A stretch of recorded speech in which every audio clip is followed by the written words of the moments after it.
Still, the Senate, the National Assembly, and the county governors are still grappling with the same issue of Ile Pesa. But we are working on it, baking a bigger cake to make sure that we have enough for the counties, and the counties make enough to sustain themselves. It's not easy, but we are on course. Your Excellency, distinguished guests, ladies and gentlemen, I am sure many people do not know what we had to go through to pass laws. My opposition colleagues, the Honorable John Bandi, the Honorable Opio Wandai, were to be with me here today, but because of the political inhygiene in our country, they asked me to pass their message, and that they cannot be here, and they have sent their apologies. But they know the secrets, and I have shared those in the book so that future leaders know how to apply the game to win for the people of Kenya. Sometimes we have to go through necessary laws to make sure we kept our country safe, to make our economy friendly for domestic and foreign investment, and to make sure Kenya got the best deal. The record speaks for itself. Whenever there was legislative overreach, the other arms of government, such as the judiciary and the executive, did their job. It's the beauty of our constitution. As a leader of majority in the National Assembly, you do a lot of work. You are the leader of government business, and at the same time, you're also a parliamentarian with a constituency. You have to know how to work with the cabinet secretaries, with the fellow MPs, and with the public. You automatically become the face of parliament. Do you guys remember when those activists and civil society fellows brought bloody pigs to parliament buildings and labeled the names of leaders, myself, the late Jacoyo Midio, the late Francis Nyenze, and many others? We have seen it all. I've had people attacking some of us who were in the last government for approving the debt ceiling under the Jubilee administration. The borrowing came from good place. We wanted to invest as we baked a bigger cake, but instead, people minted the money, changed the scope of the projects, and began diverting attention when we complained about the wanton corruption in the last 5 years of the previous administration. But seriously, how do you build a railway that ends in a thicket? Move business from Mombasa, a thriving port in the East Africa, to a bush. I know they say, build and they will come. But you don't need to kill the economy in one corner of the country for it to grow in another corner. Our development has to be inclusive, and I think we ought to have done better with the taxpayers' money. Thankfully, President Ruto corrected that policy mistake immediately he took over and took the port business back to Mombasa. There are many more that we are correcting, and we believe we will fix the economy and make it work for everyone. On the debt matter, we decided, because we are in a hole, we will not stop. We will stop digging. And as the president and his deputy have said many times, we have everything to make sure that we cut down on the borrowing, raise more funds, and rebuild our economy for the benefit of everyone. It will be painful in the beginning. As a businessman, as a Kenyan, and as a leader, I can tell you that we need to fix the economy now. We have to find money to pay the debts and grow our economy. And we can no longer borrow from Peter to pay Paul. Your Excellency, distinguished ladies and gentlemen, the Cabinet Secretary, Honorable Musalia Mudavadi, is here. He appears in one of my important chapters. He knows the story of 2013. He bought a copy of my book a few days ago. I did not tell him the inside story of the Madimoni scandal. He has his version to tell us one day. But for the first time, he gets to hear my side of the story. Maybe Honorable Musalia, when he gets the chance to speak today, he will tell us his side of the story of the Madimoni scandal. Honorable Musalia Mudavadi is a very tough man, a brilliant economist. I tell everyone that Musalia's speech, known as the earthquake, was brilliant. He diagnosed Kenya's economic problem very well. He knew the situation, and now together we are working to remedy that. When Musalia said, "Tusidanganyane," I felt it. He spoke his truth, many truth, and the truth of 50 million Kenyans. I put that on record too, and I hope he'll get the time to also put it on record. And his speech appears in my book. Your Excellency and distinguished ladies and gentlemen, there's a whole chapter on how we told disbelieving Kenyans that the cases at the ICC were political international conspiracy. Winning those cases was a master class in politics and in geopolitics. You just have to read the book to understand what the current president and the former president had to go. What we had to do to tell our friends, and many, many friends internationally and locally, that we knew their schemes and we were never going to deliver, their schemes are not going to deliver justice to the post-election violence victims in our country. But a book like this must have a very candid chapter, Mr. President. I have written a chapter on my ouster in 22 minutes. My ouster took 22 minutes at KICC. I served for 7.5 years, and it all came crashing in less than half an hour. Can you believe it? What could this book be without the inside story of the handshake and the suffering method out to my colleagues and Kenyans in the dying days of the Jubilee administration? You see, sometimes we think it's all politics. However, politics can get too costly. It affects the life of really people. We can be mature about it, play our politics progressively, putting public interest first.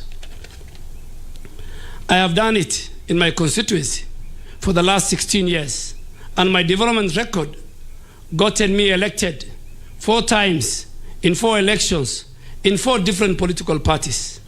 I just hope that putting this on the record, for the record, will help us and give us lessons to politicians. There is more at stake. They need to work for the people who elected them into office. Your Excellency, ladies and gentlemen, distinguished book lovers, as I conclude, let me recap that if this book inspires any hustler to pray to God, to work hard, and strive to succeed, then my job is done. I dedicated this book to my mother, a woman of courage, for teaching me all the values, and to the young people of this country, for all the hopes and the hot fires that you lit under our seats. I hope young people, and more so even in my house, and I think all I can speak for them when I say that as a government, we hear you. We will do everything we can under the leadership of our president to make sure you achieve your dreams. I also have a word to all the young leaders in Kenya who are excited about being in public office. Deliver what you promise. You have the next 4 years to do your job. If you don't, I am sorry, your opponent will have you for dinner. It's really a matter of planning. I hope my book helps you, will help you get more political lessons. Finally, I want to thank you all for coming. I don't take it for granted that you braved the traffic to be here for this launch. I'll be signing copies after the event. There are more books being sold out there. Grab one for yourself and more for your friends. You can still get the book from my website, www.adenduale.com, or from Nuria Bookshop, Prestige Bookshop, Yaya Bookstop, Kibanga Books, and many others. Your Excellency, and under my conclusion, let me pay tribute to men and friends who sit here, who played the ultimate role in a very difficult journey. The Honorable Minister for Interior, Professor Kindiki. He appears in my book at one page or one chapter as a brilliant constitutional lawyer who spent with us many days and nights at The Hague. And on another chapters, he appears as a leader of majority who became a victim of the deep state and the systems. And just because we happen to be your friend, when we didn't choose to be a friend, we all found ourselves in the space of politics. The Honorable Kipchumba Murkomen, the Honorable Cecily Mbarire, the Honorable Aaron Choriot, Your Excellency, who you remember, he came to the House through a by-election. And I remember there was a Kericho by-election and a Malindi by-election, when in one of my chapters, I received a 411, where myself and Honorable Kipchumba Murkomen and others were implicated in a certain issues. So that chapter, I don't want to read for you that chapter, and that chapter, Your Excellency, is called "You Have Touched a Life Wire" in my book. Your Excellency, the former Speaker of the National Assembly, J.B. Muturi, has a lot of places in my book. Advice he gave to the former president when our colleagues in the Senate were replaced, and now the knife was coming for those of us. And of all, the day that there was changes in the National Assembly, Your Excellency, the only person I felt for was the Honorable Cecily Mbarire, the governor of Embu now. I said they should have left this lady alone. Those of us, when we go home, we can still survive. Your Excellency, our great Deputy President, a man of serious words. And today somebody told me, the only other politician we expect to write a book like yours is Rigiji. He is a man of the truth. So we expect Honorable Rigathi. Our two brothers, Your Excellency, Honorable Musalia Mudavadi and Honorable Moses Wetangula. The earthquake, the conference that we went to Bomas, and the speech he gave, and the leaders who ran away when they saw you, is well documented, Your Excellency, in this book. Your Excellency, your speech at both Bomas 1 and Bomas 2 is well documented. And when I look at that speech you gave, the first Bomas, Your Excellency, at least we were there, myself and Honorable Kipchumba spoke. But in the second Bomas, because we were no longer part of their club, you are the only one who was there. And we felt for you as we watched from the TV screens that what will they do to this man? But God gave you the courage and the patience, and you took a lot of time. I drew a lot of lessons from your patience. They were heckling you, and you could say, so is it? You think so? You know, it was like, you think so? If you can convince me, I am ready to listen to you, you know, very calmly, you know. They humiliated you. So there's a huge chapter on that, Your Excellency. Your Excellency, my journey with you in ODM in 2005, and for record, the only time in my political journey with the president, and he allowed me a sabbatical leave, agreed, was during the 2010 Constitution. And I told him, Your Excellency, you know that few key areas that are dear to the community and the region I come from. The card is caught. And today when I look back I am so proud that even during that referendum, where the former Prime Minister, the former President, the former Vice President, the whole government was on one side and you on the other side, you managed to get behind you over 2.5 million Kenyans who agreed with you. And Your Excellency, as I finish, he went to Mandera to go and preach the no campaign. And the president went to Ramu. And the Ramu constituency was where the chairman of the Parliamentary Select Committee on the Constitution, the Honorable Abdikadir, was coming from. So he went 1 week earlier and he talked to the elders. In the north, you talk to people under the acacia tree. So in every town, there's one acacia tree that all meetings are held. So we went there. After 2 weeks, we went to Mandera. We went to the same acacia tree. And when the meeting started, I don't want to go into the issues the elders have raised. When the meeting started and the prayers were conducted, an old nomadic elder stood up from the back of the crowd with his bakora and he said, before you start, and you know we are with serious people, the late Honorable Haji, who was the Minister for Defense, the Honorable George Saitoti, Kalonzo Musyoka, and he said, gentlemen, wait a minute, before you start your meeting, William Ruto was here under this acacia tree. He raised 3 fundamental issues. I won't say them. You'll find them in the book. Because I don't want to offend people. And he says, unless you answer those 3 questions, which he said is in this constitution, you will not start your meeting. And you know, we pleaded, please listen to us, listen to us. He now mobilized other few elders. And he said, William Ruto's questions must be answered. And you can imagine, we left that place without answering talking to the people.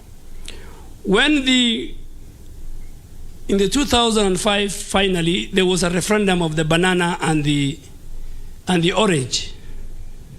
And that time, I was a young member of parliament. And the Iron Lady of then, and a powerful minister for constitutional affairs, you'll find in my book called Mother Karua, and George Saitoti, and Kalonzo Musyoka, and many others went to Garissa. And by then, that region was completely against the constitution, because there was extrajudicial killing, there were many issues. So they were not allowed to address a rally in Garissa. Unfortunately, with all her arrogance, it's in my book, Mother Karua stood and called a press conference, and because she was so powerful, she told the minister, Saitoti, and the local administration that you guys, we can come to Garissa, have a cup of tea, not address the people. You mean you can't even convince and talk to these refugees? A whole region, in her opinion, was inhabited by refugees. Your Excellency, I want to thank you for coming. I have many things to say, but I want to sell my book. I want money. And Your Excellency, you are forward alone yesterday in the Standard. By evening, I have sold 400 copies. Today, by you gracing this occasion, I think we have surpassed 600 copies so far. Please buy my book. The proceeds will go to charity in honor of my late mother, because she deserves a lot. And Your Excellency, on the onset, I want to thank the editorial team. You will not find an error in my book. I want to thank and applaud the editorial team that helped me put this book together, the legal team that made sure the people I have described in this book will not go and take me to litigation, and did the copyright, and finally the bookstores who have in the last 10 days helped me sell my book. Your Excellency, finally, I want to thank most sincerely the diplomatic corps. The Dean of the African Ambassadors is here, the EU Ambassador is here, the French Ambassador is here, the Turkey Ambassador is here, the Saudi Ambassador is here, representative of the British Ambassador is here, the Swiss Ambassador is here, and the UAE representative is here, and many, the Moroccan Ambassador is here. I really want to thank the community. I want to thank my colleagues, members of parliament who are here. David Ocheng is here. He has, I have a lot of stories in my book about David Ocheng.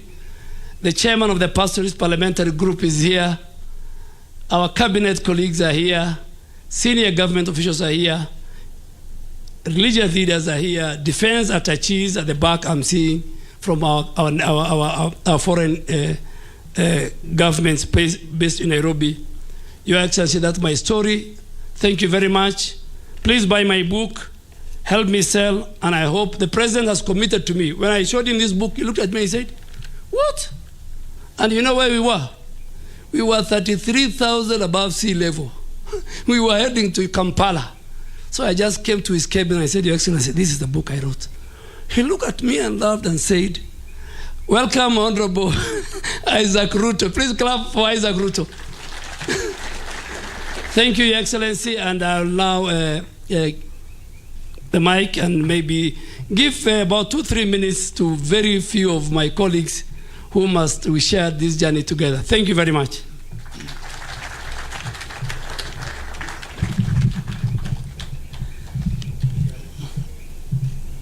Thank you, Defense Cabinet Secretary, the Honorable Aden Duale, Your Excellency, Mr. President, Your Excellency, Deputy President.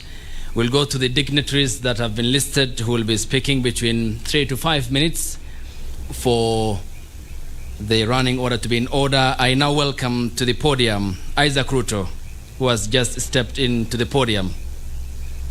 The first Bomet County Governor, the first Council of Governors Chairperson, and a friend in the trenches with the Honorable Aden Duale. Yes, you can use this.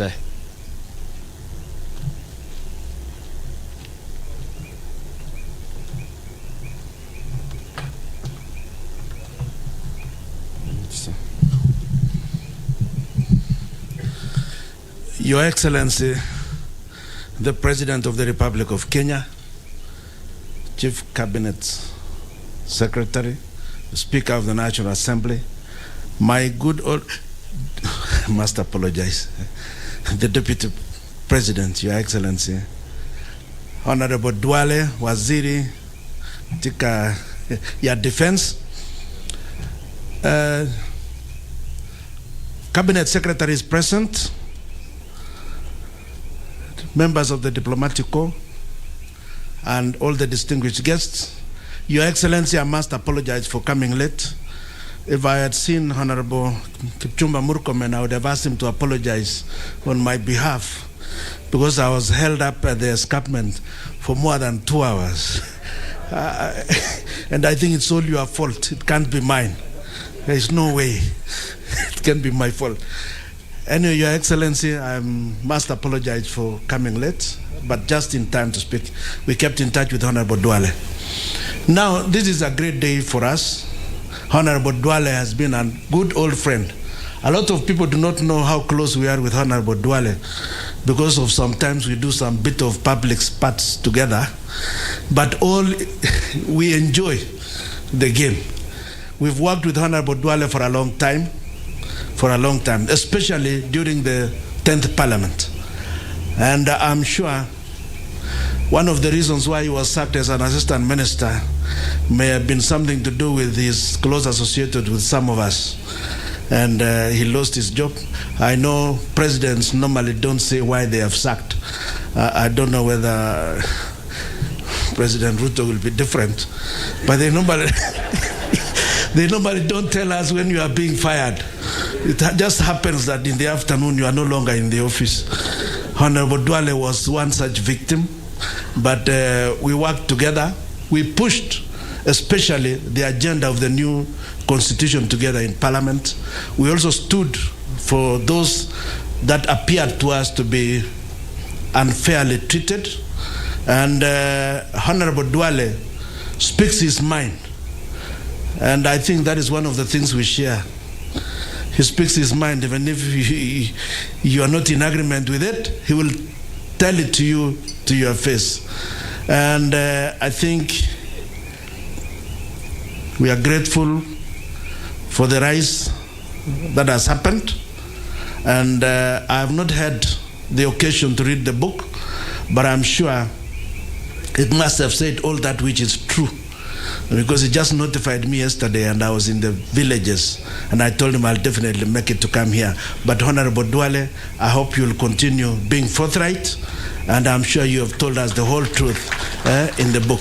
It's good to be forthright. It's good to say that which you believe is right. And therefore, Honorable Duale, thank you very much. I'm sure this book ni ya mama yako na yangu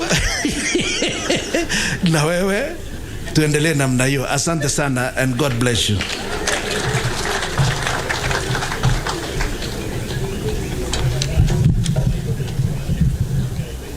Thank you, Honorable Isaac Ruto. Asante sana. We move on, and up next is the East African Legislative Member of Parliament, the Honorable Kanini Kega.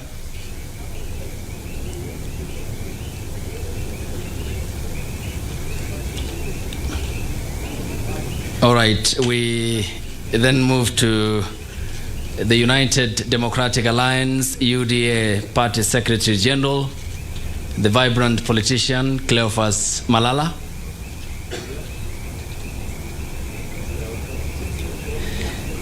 On to Honorable Dido Raso, who will speak on behalf of the Pastoralists Parliamentary Group. He is here, obviously present. Thank you.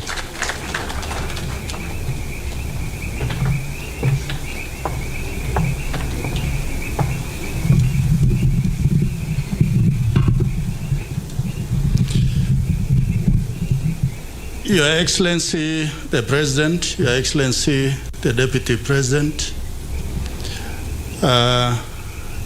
the Honorable Aden Duale, my colleagues from the Senate, the National Assembly, the Speaker of the National Assembly, distinguished guests, ladies and gentlemen. I stand here as a member of the Pastoralist Parliamentary Group and also as their patron. I am a third member of Parliament representing the constituency of Saku in northern Kenya, Marsabit. I'm privileged to be here and to speak on behalf of my colleagues. Honorable Duale, we found him in Parliament. He was not just a brother, a colleague, but he was like a father figure for those of us from the North. We learned many from him, and at the same time, he allowed us to hold firm positions, to be loyal and truthful, and to be also respectful to the cause we take. Having read his book, I begin to understand why somebody like His Excellency the President actually became the President of Kenya, for the firm position he took. And that he portrayed throughout his political career. For many of us who are in Parliament,